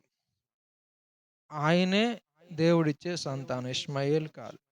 అది పాసిబుల్ కాదని అబ్రహాం అంటాడు. అదెలా సాధ్యం? శారాకి నాకు పిల్లలు పుట్టరనే కదా ఇన్ని బాధలు. దత్తత తీసుకోవడం, వాడిని వీడిని దాసీతో వెళ్ళి పిల్లల్ని కనడం, ఈ బాధలు. అందుకే కదా అసలు అక్కడ ఆప్షన్ లేదు కదా అని అబ్రహాం అనుకుంటున్నాడు. కానీ దాన్ని సాధ్యం చేస్తాడు దేవుడు. సాధ్యం చేశాడు. కొడుకు పుట్టాడు, ఇస్సాకు పుట్టాడు, శారాకి పుట్టాడు. ఇప్పుడు మీ అందరికీ చెప్తున్నానండి, శారాకి ఇస్సాకు పుట్టిన తర్వాత శారా చచ్చిపోయింది కొంతకాలానికి. అబ్రహాం వృద్ధుడైపోయాడు, ఇస్సాకు పెద్దోడైపోయాడు, ఇస్సాకుకి పెళ్ళి అయిపోయింది. తర్వాత శారా చచ్చిపోయిన తర్వాత కెతూరాని పెళ్లి చేసుకొని అక్కడ వాళ్ళకు పుట్టిన పిల్లలకి ఏమో చిన్న చిన్న బహుమానాలు ఇచ్చాడు అబ్రహాం. ఇస్సాకుకు మాత్రం ఆస్తి అంతా రాసిచ్చాడు. తర్వాత అబ్రహాం చచ్చిపోయాడు. హల్లెలూయా చెప్పండి. ఇప్పుడు ఇస్సాకుకి పిల్లలు పుట్టారు. యాకోబు, ఏశావు. యాకోబుకు మళ్ళీ 12 మంది పుట్టారు కొడుకులు. అందులో నుంచి కొన్ని లక్షల మందొచ్చారు. ఏం లాభం అంటున్నా నేను. హల్లెలూయా! చచ్చిపోతాడు గదా! ఏ రోజుకైనా చచ్చిపోవాల్సిందేనా? అబ్రహాము దేవుడి దగ్గర నిష్ఠూరంగా మొహం పెట్టి, "ఏం లాభం? నువ్వు పిల్లల్ని ఇవ్వలేదుగా. మరంతేనా? నువ్వు పిల్లల్ని ఇవ్వలేదుగా" అని. ఇస్తే నువ్విక్కడుంటావా భూమి మీద? ముని మనవడో, ముని మనవడో, ముని ఋషి మనవడిని చూస్తావా నువ్వు? చూస్తావా?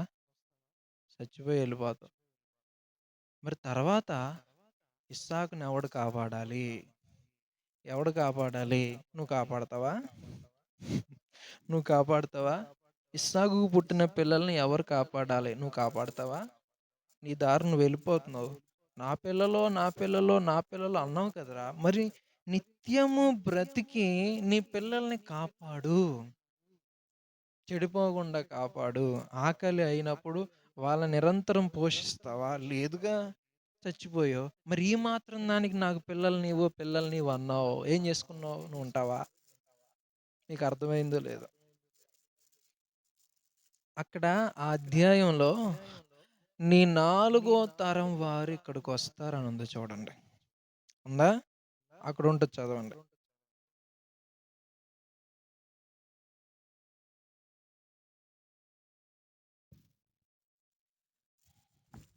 నీ అ- 4 తరం వారు. అమోరీయుల అక్రమము ఇంకనూ సంపూర్ణము కాలేదు కనుక నీ 4వ తరము వారు ఇక్కడికి మరలా వచ్చారని నిశ్చయముగా తెలుసుకొనుమని అబ్రహాంతో చెప్పెను. ఏ తరం వారు వచ్చేది? అంటే ఎవరు చెప్పండి? ఇస్సాకు, తర్వాత యాకోబు, తర్వాత ఆళ్ళ పిల్లలు, ఆ తర్వాత పుట్టే వాళ్ళు. 4 తరం అంటే అప్పటికి అబ్రహాం లేడు. ఆ దేశాన్ని ఇస్తాన్రా అన్నాడు గదా! ఆయన ఉన్నప్పుడు ఇవ్వాలిగా. ఇవ్వలా. ఆయన చచ్చిపోయినాక ఎప్పుడుగో 20,00,000 మందొచ్చారు. 20, 30 లక్షల మంది ఐగుప్తు నుంచి మోషే తీసుకొచ్చాడు. చూసాడా అదంతా కల్లారా? పోనీ ఆ పిల్లల్ని చూసాడా? చూడలేదు. నాకు పిల్లలో అంటారు. పుడితే ఏం లాభం అంటున్నా నేను. పుట్టొద్దని కాదు అందనేను. పుట్టిన పిల్లలు నీ పిల్లలు కాదు. నా పిల్లలని నువ్వంటే మరి నువ్వెందుకు ఒక 1000 సంవత్సరాలు బ్రతికి నా పిల్లలని నువ్వెందుకు అనలేకపోతున్నావు? ఒక 2000 సంవత్సరాలు నువ్విక్కడ ఉంటున్నావా? ఆడు రేపొద్దున వ్యభిచారి అవుతాడేమో! రేపు నువ్వు చచ్చిపోయిన తర్వాత ఎయిడ్స్ వస్తదేమో! రేపు రౌడీ అవుతాడేమో! హంతకుడు అవుతాడేమో! నువ్వేమన్నా కాయగలవా వాడిని? నువ్వు క్రమపరచగలవా వారిని? రేపొద్దున ఏ బస్సు కింద పడిపోయి చచ్చిపోతాడు. నువ్వేమైనా కాపాడగలవా? ఎవరు కాపాడాలి? ఇశ్రాయేలును కాపాడువాడు కునుకడు, నిద్రించడు.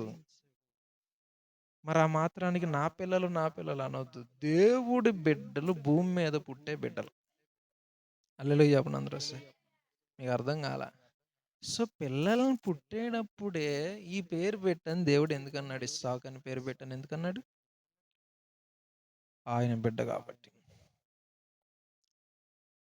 నీకు పుట్టిన బిడ్డలను కూడా కాపాడాల్సిన కర్మ ఆయనకేంటి నాకు చెప్పు. ఆయనకేంటి నీకిచ్చిన వాగ్దానం నెరవేర్చడానికి నువ్వు చచ్చిపోయిన అబ్రహామువి నువ్వు చచ్చిపోయావు. ఆ తర్వాత కూడా ఆయన దాన్ని ఏం చేశాడు? చెప్పాలి ఏం చేశాడు? నెరవేర్చాడు. సో, నేనేం చెప్తున్నానంటే చివరికి అది భూమి అయినా నువ్వు వదిలిపోవాలి. పిల్లలనైనా వదిలేసి వెళ్ళిపోవాలి. అదేదైనా వదిలేసి వెళ్ళిపోవాలి. వదిలేసి వెళ్ళిపోవాలి. మరి దేనికోసం ఏడుస్తున్నారు?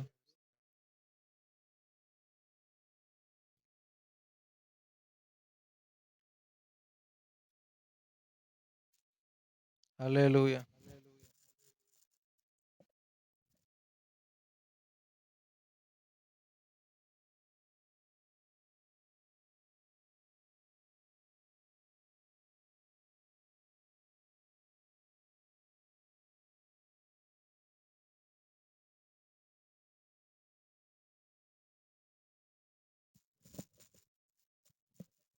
హల్లెలూయా అనండి ఒకసారి.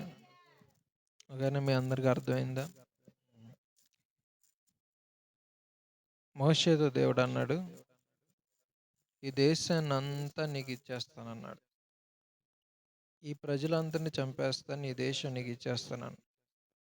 మోషే ఏమన్నాడు తెలుసా? వద్దు, ఈ ప్రజలు లేనప్పుడు ఈ దేశం నాకొద్దు, నీకు మహిమ రాదు, నాకు ఈ దేశం వద్దు, ఏం వద్దు అన్నాడు. ఎవరో? మోషే. మనోళ్ళు అంటారా ఆ మాట? అంటారా? ఆ, అరగజం సెంటు వదిలిపెట్టరా పిసినారోళ్ళు మనోళ్ళు. వదిలిపెడతారా భూమిని? ఏదో మట్టి తినేసే పందికొక్కులాగా దాని మీద పడి చేస్తూ ఉంటారు సన్నాసులు. హల్లెలూయా చెప్పండి. ఓ దేశం ఇచ్చేస్తానరా బాబు అంటే నాకు వద్దని ఎందుకు అన్నాడు? దేశం ఏం చేసుకుంటాడండి ఒక్కడే? ప్రజలందరికీ సరిపోయేది. ఈయన ఒక్కడికి ఏం చేసుకుంటాడు ఆ దేశాన్ని? సో అది ఆ ఆలోచన మనుషులందరూ ఉంటే సంతోషం ఉంటుంది అని అర్థం చేసుకోకుండా అన్నీ కలిపేసుకుంటావు అంటే నువ్వు ఒక్కడే ఉంటావు భూమి మీద, మనుషులు ఎవరు లేకుండా ఆనందంగా బతకగలవా? సో అందుకని ఆలోచించుకొని పిల్లలు లేరని పిల్లల కోసం దేవుడి మీద అడిగి దేవుడిని దూరం చేసుకునే వాళ్ళు ఉన్నారు. ఓకే, పొలం లేదని, ఇల్లు లేదని, లేకపోతే స్థలాలు అవి ఇవి చదువులు ఉద్యోగాలు లేవని అలిగి దేవుణ్ణి దూరం చేసుకునే వాళ్ళు ఉన్నారు. కానీ తాత్కాలికమైనటువంటి ఆస్తుల కోసం, పిల్లల కోసం, భూముల కోసం దేవుణ్ణి దూరం చేసుకున్నాడు. ఆయన శాశ్వతమైన వాడు. ఇవి నువ్వు సంపాదించుకుంటే ఉండవు. వీటి కోసం అసలైనోడిని దూరం చేసుకుంటున్నావు. ఇది నేను చెప్పేది ఇదే. హల్లెలూయా, హల్లెలూయా, హల్లెలూయా, హల్లెలూయా. అర్థమైంది మీ అందరికీ. ఇంకా చెప్తున్నాను, ముగిస్తాను నేను. ముగిద్దాం, ముగింపుకు వచ్చాం. ఏంటంటే దేవుడి బిడ్డలారా, అబ్రహాముకి పిల్లలు పుట్టారు. అబ్రహాము తర్వాత ఇస్సాకు పిల్లలు పుట్టారు. అబ్రహాము కనొదిలేశాడు. ఆ తర్వాత వాళ్ళకి పిల్లలు పుడతారు, వాళ్ళ పిల్లలకు పిల్లలు పుడతారు, వాళ్ళ పిల్లలకు పిల్లలు పుడతారు, వాళ్ళ పిల్లలకు పిల్లలు పుడతారు. నువ్వు వదిలేసావు ఇస్సాకుని. ఆ తర్వాత ఎందరో పిల్లలు పుడతారు. మరి వాళ్ళందరి పరిస్థితి ఏంటి? నువ్వు దగ్గరుండి చూసావా? వాళ్ళందరూ నరకానికి వెళ్తారు. అప్పుడు నువ్వు లెక్క చెప్తావా? హల్లెలూయా.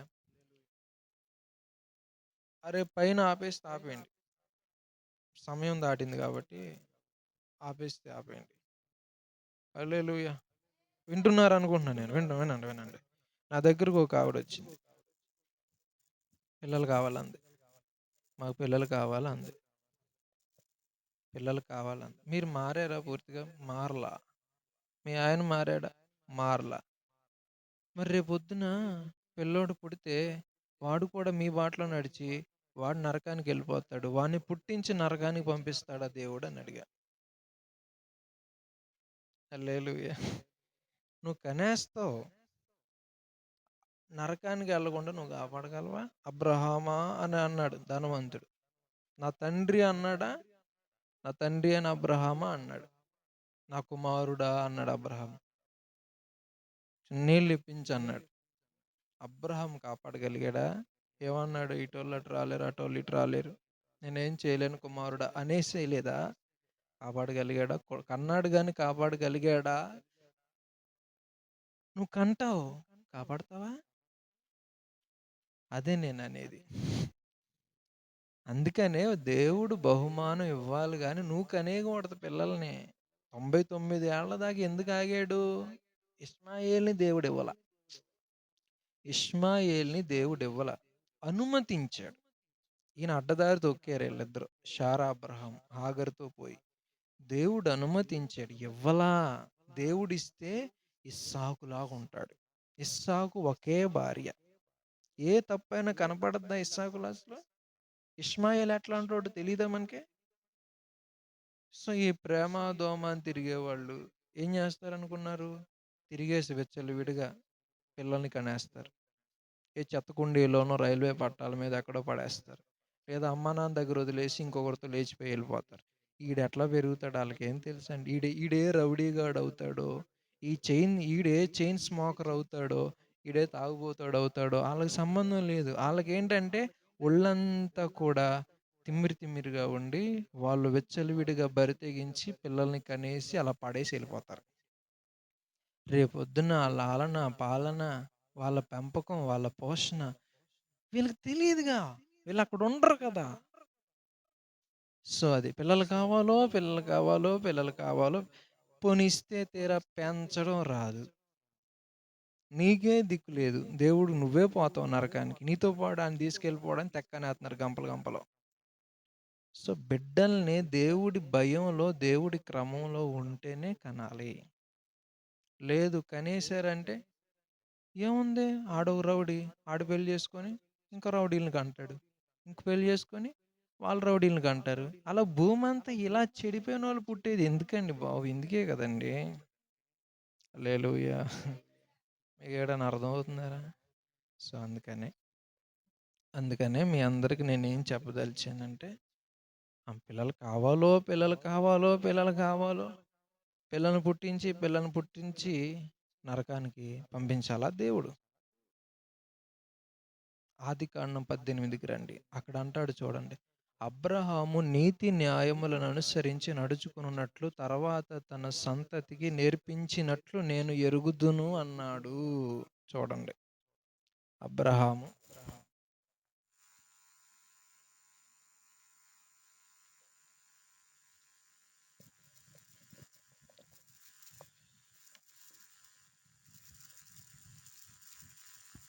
ఎట్లనగా యెహోవా అబ్రహామును గూర్చి చెప్పినది అతనికి కలుగజేయనట్లు తన తరువాత తన పిల్లలను తన ఇంటి వారును నీతి న్యాయములు జరిగించుచు యెహోవా మార్గమును గైకొనుటకు అతడు వారికి ఆజ్ఞాపించినట్లు నేను అతన్ని నెరిగి ఉన్నానెను.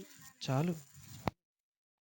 నేను పిల్లల్ని పుట్టిస్తే అబ్రహాముకి బహుమానం అత్యధికమైతే రేపన్న రోజున అబ్రహాము ఆ పిల్లలకి నీతి న్యాయములు అనుసరించి నడుచుకునేటట్లు ఒక ఆజ్ఞ పెడతాడని నాకు తెలుసు. సక్రమంగా తరతరాలకి ఒక ఆజ్ఞ పెట్టేస్తాడు. అంటే అబ్రహాము సున్నతి పొందాడు. అది ఇస్సాకు పొందాడు. ఇస్సాకు కొడుకు యాకోబు పొందాడు. యాకోబు కొడుకులు పొందారు. ఆ తర్వాత ఇప్పటికీ పొందుతున్నారు. కానీ అబ్రహాం లేడు. ఆయన లేకపోయినా సరే ఆయన మార్గము, ఆయన అడుగు జాడలు, ఆయన గుర్తులు, ఆయన సాక్ష్యాలు అన్నీ ఎక్కడున్నాయి? ఇక్కడ ఉంచుతాడు. ఆయన చచ్చిపోయినా సరే పిల్లల్ని సక్రమమైన మార్గంలో పెంచే ఒక విధానం వేసి వెళ్ళిపోతాడు ఆయన అని దేవుడు నమ్మాడు కాబట్టి బిడ్డల్ని ఇచ్చాడు ఆయన. అది నేను అనేది. హల్లెలూయా! సున్నతి చేసేవాడు పిల్లలకి. నేర్పాడు క్రమాన్ని. ఇలా ఉండాలిరా, వ్యభిచరించకూడదు, అబద్ధం ఆడకూడదు, అన్ని క్రమాలన్నీ అబ్రహాము నేర్పాడు. తమరేమి నేర్పుతారు? తమరేమి నేర్పుతారు? అలాంటప్పుడు నీకెందుకు ఇస్తాడు పిల్లల్ని దేవుడు? ఇచ్చాడండి నాకు పుట్టారు అంటే అడవి గాడిదలు అన్నాడు దేవుడు. కాదు నా మాట కాదు. నేనివ్వలేదు అంటున్నాడండి. నువ్వు ఇక అందరూ దేవుడి మూలంగా పుట్టరు. శరీరేచ్ఛలను బట్టి పుడతారంట 1, మానుషేచ్ఛల వల్ల పుడతారంట 2, రక్తము వలన పుడతారంట 3, దేవుని వలన పుడతారంట 4. అందరినీ దేవుడు ఇవ్వలా. అబ్రహాముకి, శారాకి ఏ శరీర కోరికలు ఉన్నాయని ఇస్సాకుని కన్నారు మీరే చెప్పండి. ఆ వయసులో ఉంటాయా? దేవుడి ద్వారా పుట్టాడు. భూమి మీద పుట్టిన వాళ్ళందరూ దేవుడి ద్వారా. ఓరు బావు దేవుడు ఆమోదించాడు అంతే. దేవుడు పుట్టించలా. అర్థం చేసుకోండి. మనిషి పాపంలో ఉండి కనేసాడు అందరిని.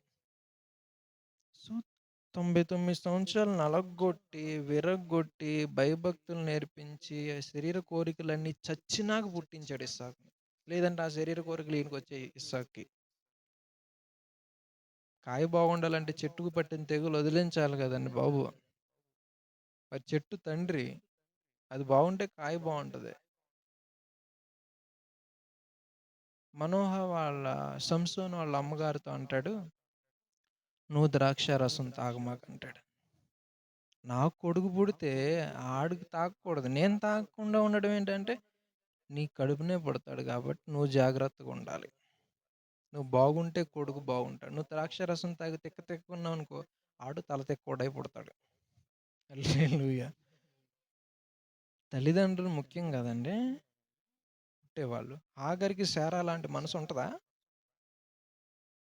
ఆ బుద్ధిలే వచ్చినాయి ఇష్మాయేలుకి. పరిహాసం, ఎటకారం, అపహాస్యం చేస్తున్నాడు. సో, తిరగబడడం. ఇప్పుడు ఆళ్ళే ఉగ్రవాదులు. ఇష్మాయేలీలే ఉగ్రవాదులు, ఆల్-ఖైదా ఉగ్రవాదులు, టెర్రరిస్టులు ఆళ్ళే అయ్యారు ప్రపంచం అంతా. అందుకే నేనేం చెప్తానంటే బిడ్డల్ని దేవుడివ్వాలి. ఇచ్చాడంటే అనొద్దు. దేవుడివ్వలేదు. దేవుడివ్వలా. దేవుడు అలా ఇవ్వడు. ఇష్మాయేలుని దేవుడిచ్చాడా అండి? ఇస్సాకునిచ్చాడు. నేను కన్నానండి 6 డజన్ మందిని. ఏం లాభం చెప్పు? ఏం లాభం? నిండు నూరేళ్ళు బతికి గంపడ పిల్లలు కనాలంట. ఒక్కడు ఇస్సాకు. సరిపోలేదా? గంపడ పిల్లలు కావాలా? ఏమన్నా కోడి పిల్లలేంట్రా? గంపలు కొద్ది తెచ్చుకోవడానికి. ఒక్కొక్కడు కనేవాడు అడ్డగాడిదలా పుడుతున్నారు. నేను అనట్లేదు, బైబిల్‌లో చెప్పాడు. ఇస్సాకు, ఇష్మాయేలు అడవి గాడిద వంటి వాడని ఉంది బైబిల్‌లో. నువ్వు అడవి గాడిదల్ని కని ఇప్పుడు నేను ఈ మాట అంటే నా మీద బోలెడంతమందికి కోపం వచ్చింది. మా పిల్లోడిని అడవి గాడిద అంటావా?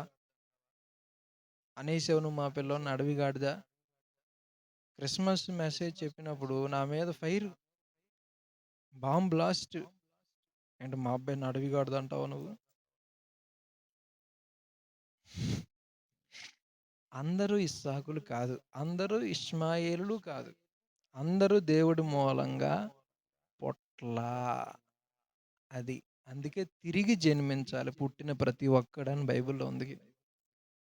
తిరిగి మళ్ళీ నూతనముగా జన్మించాలి. అప్పుడు దేవుని మూలంగా పుట్టినట్లు. ఇష్మాయేలు అలా పుట్టినా దేవుడి మూలంగా పుట్టినట్టే. నేను ముందు పుట్టేసాను. చిన్నప్పటి నుంచే క్రిస్టియన్‌ని. మా నాన్న అబ్రహాము. కుదరదు అలాగా. నువ్వు పుట్టిన తర్వాత మళ్ళీ పుట్టాలి. మీ అందరికి అర్థమైపోయిందా నేను చెప్పింది?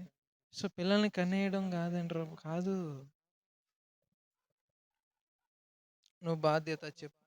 నువ్వు బాధ్యత నువ్వు నువ్వు చెప్తావా లెక్క మీ పిల్లోడికి? నువ్వు చెప్తావా? నరకానికి వెళ్తే నువ్వు చెప్తావా? పోనీ ఆడు తాగితే దానికి లెక్క నువ్వు చెప్తావా? వ్యభిచరిస్తే నువ్వు చెప్తావా? మరి అలాంటప్పుడు నువ్వేమనాలి? వీళ్ళు నా పిల్లలు కాదు, దేవుడి బిడ్డలు అనాలి. దేవుడిచ్చుంటే. ఒకవేళ నువ్వు గాడిదలను కన్నావనుకో, ఆ గాడిదల్ని ఏదోలాగా మళ్ళీ దేవుడి దారిలోకి తీసుకొచ్చి అప్పుడు దేవుడి బిడ్డలు అనాలి. నా బిడ్డలు అంటావు, నువ్వు చచ్చిపోతావు, గుడుక్కుమంటావు, నువ్వు గతుక్కుమంటావు మధ్యలోనే. వాడు రెబలై తిరుగుతాడు. ఆడు గుండీలు తీసేసి తిరుగుతాడు. ఆడు ఎవరో ఆడపిల్లని పాడు చేస్తాడు. ఏదో కుటుంబాన్ని నాశనం చేస్తాడు. ఎవరినో హత్య చేస్తాడు. అదంతా ఎవరి పుణ్యం అంటే తమరి పుణ్యం. నువ్వు కనీసం వెళ్ళిపోతావు. అదే నేను అనేది అది. అందరూ కనేది ఎక్కువ మంది అడవి గాడిదలను కని, ఈడు మా పిల్లల్ని అవమానించుచున్నాడు, నా మీద పడతారు. ఎరా ఆ అడవి గాడిదలు కూడా మంచి గాడిదలు అయ్యే అవకాశం ఉందరా బాప్తీసం పొందితే అంటున్నా. మారు మనసు పొందితే, ఏడిస్తే, పశ్చాత్తాపడితే మళ్ళీ చిన్నపిల్లల లాంటి మనసు దేవుడు ఇస్తాడని చెప్తున్నా. ఆడినడంటే నువ్వు పెద్ద గాడిదివి, ఆడు చిన్న గాడిద. నువ్వు దయ్యానివి, దయ్యానికి దయ్యం పిల్లలు పుడతాయి. పులికి పులి పిల్లలు పుడతాయి. మనుషులకి చెప్పండిరా ఎవరు పుడతారు? మనుషులు పుడతారు. సింహానికి సింహాలు పుడతాయి. నువ్వు ఒక దయ్యానివి కాబట్టి నీకు దయ్యాలే పుడతాయి. నేను చూసిందే మీకు చెప్తున్నానండి బాబు. చండాలమైన సంతానం భూమి మీదకి వచ్చింది తప్ప వీళ్ళందరినీ దేవుడు పుట్టించాల. ఒకవేళ వీళ్ళందరినీ దేవుడే పుట్టించుంటే నరకానికి ఎందుకు వెళ్తారు మీరు చెప్పండి? హల్లెలూయా.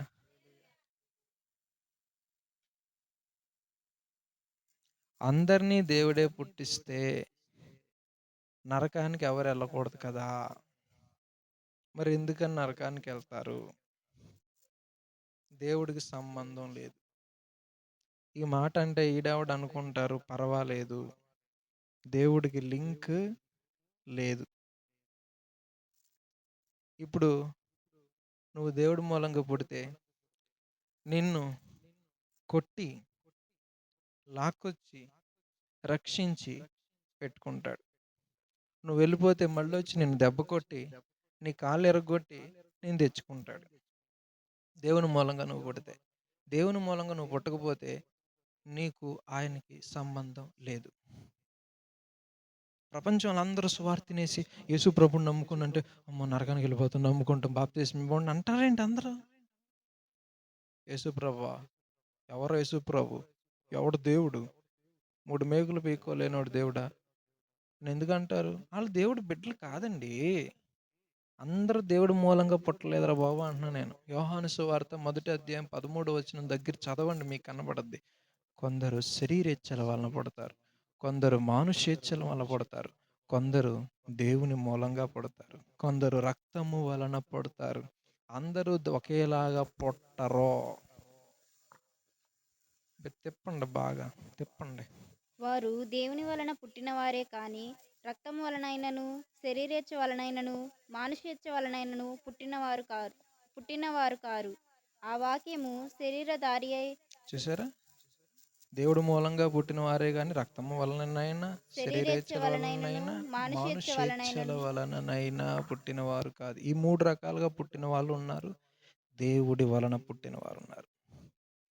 దేవుడి వాక్యము విని మారిన వాళ్ళు ఉన్నారు. మారు మనసు పొందిన వారు ఉన్నారు. వారే దేవుడి మూలంగా పుట్టినోళ్ళు.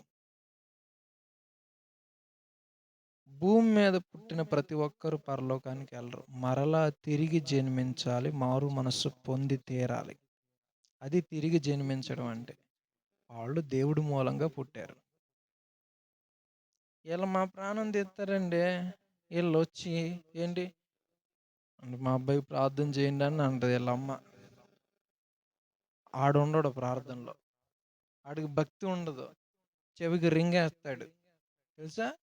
పోగు. అదో రకంగా జులపాలు పెంచుకొని ఉంటాడు. ఇక్కడ గుండి తీసేస్తుంటాడు. ఇక్కడ పచ్చబొట్లు పొడిపించుకొని ఉంటాడు. వీడికి ప్రార్థన చేయండు అంటది. ఆగరా నన్ను కొట్టి ఆగడు కదా అసలు. ఆడిని దేవుడు కనలా. ఆడికి దేవుడికి సంబంధం లేదు. మా ప్రాణం తీస్తుంటారు వీళ్ళు. మా పిల్లలకి చెయ్యో. ఆడ అడ్డగాడిదలా ఉన్నాడు ఆడు. ఆడికి ఏం చేస్తామండి ప్రార్థన? హల్లెలూయా హల్లెలూయా. అందరూ దేవుడి మూలంగా పుట్టారు. అందరిని దేవుడు పరలోకం తీసుకెళ్ళిపోతాడా? అదేమన్నా కుక్కల బండి అనుకున్నారా అందరిని తోలేయడానికి? సో అందరూ వెళ్ళరు. మళ్ళీ అందరూ వెళ్ళరా? సరే. కొన్ని గుడికి వెళ్ళే వాళ్ళు వెళ్తారా అంటే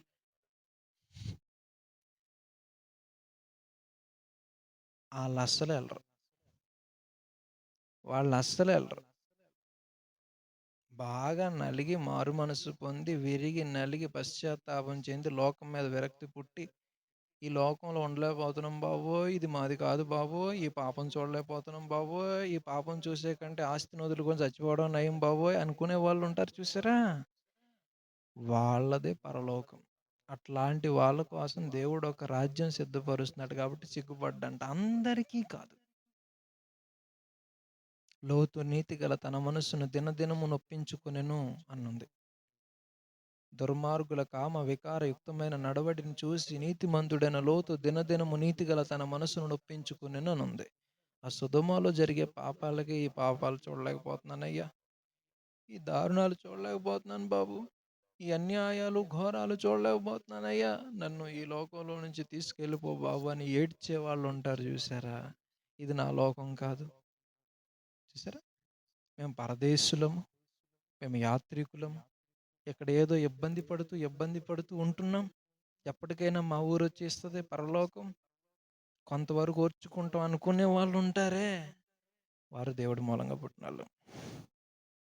అలా కాకుండా ఇక్కడ ఆనందపడిపోతారు చూడండి, ఇక్కడ మునిగిపోతారు చూడండి, ఇక్కడ బంధాలతో పెనవేసుకుంటారు చూడండి, వాళ్ళది ఈ లోకమే, ఆ లోకం కాదు. ఇక్కడ మట్టిలో కలిసి వచ్చేవాళ్ళు ఎప్పటికైనా సరే. హల్లెలూయా హల్లెలూయా చెప్పండి అందరూ సరే. మీ అందరికి అర్థమైపోయింది అనుకుంటున్నా. ట్రైన్లో సిగరెట్లు కాలుస్తారు, పడుతుందండి మనకి. కానీ ఏం చేస్తాం? ముక్కు మూసుకొని చెప్పండి, ముక్కు మూసుకొని నానా బాధలు పడి నుంచొని సీట్లు లేకపోతే కాళ్ళు లాక్కొచ్చినా కొద్దిసేపే కదా అని. నిత్యం ఇక్కడ కాదు కదా అని. ఇంట్లో అలా ఉంటే ఉండగలమా ఇంకా? మా ఇంటికెళ్ళినాక ఎలాగో ప్రశాంతత దొరుకుద్దని ఎలా అనుకుంటామో, ఈ లోకం నుంచి పరలోకం వెళ్ళిన తర్వాత నాకు ప్రశాంతత వచ్చేస్తదే అని మనం ఇక్కడ భరించాలి బాధలు. కానీ నీకిక్కడ బాధలు సంతోషంగా ఉన్నాయంటే నువ్వు ఈ లోకానికి సంబంధించిన దానివని అర్థం. నువ్వెక్కడికెళ్ళవు? అక్కడికెళ్ళవు. మీ అందరికి అర్థమైందా? సో, ఈ లోకంలో పాపం అసహ్యంగా మారిన వాళ్ళే ఇది మాది కాదు, మేము పరదేశులము, కొంతకాలం ఉండి అక్కడికెళ్ళిపోతాము అని ఆ రాజ్యం కోసం సిద్ధపడతారు. వారు తమ స్వదేశాన్ని వెతుకుచున్నారు. అబ్రాహాము, ఇస్సాకు, యాకోబుల్లాగా. ఇక్కడ అందరితో కలిసిపోయి, అందరితో మింగిల్ అయిపోయి, అందరితో అన్నింటికి కూడా తగునా అంటే వెళ్ళిపోతున్నావు చూడు. నీకు ఆ లోకానికి సంబంధం లేదు. ఈ లోకంలో నువ్వు దుఃఖపడుతున్నావా? ఈ లోకంలో నువ్వు ఏడుస్తున్నావా? ఈ లోకంలో అవమానించబడ్డావా? 10 మందిలో ఆరడిపరచబడ్డావా? ఇక్కడ వెలివేయబడి, హింసించబడి, నిందించబడ్డావా? అక్కడ నీకు పరలోకం ఉంది. ఇక్కడ నువ్వు ఆనందిస్తున్నావా? దుష్టులతో చేతులు కలిపావా? అపహాసకులు కూర్చుండు చోటు కూర్చున్నావా? పాపుల మార్గం నడుస్తున్నావా? ఖచ్చితంగా వాళ్ళతో పాటు నరకానికి పోతావు.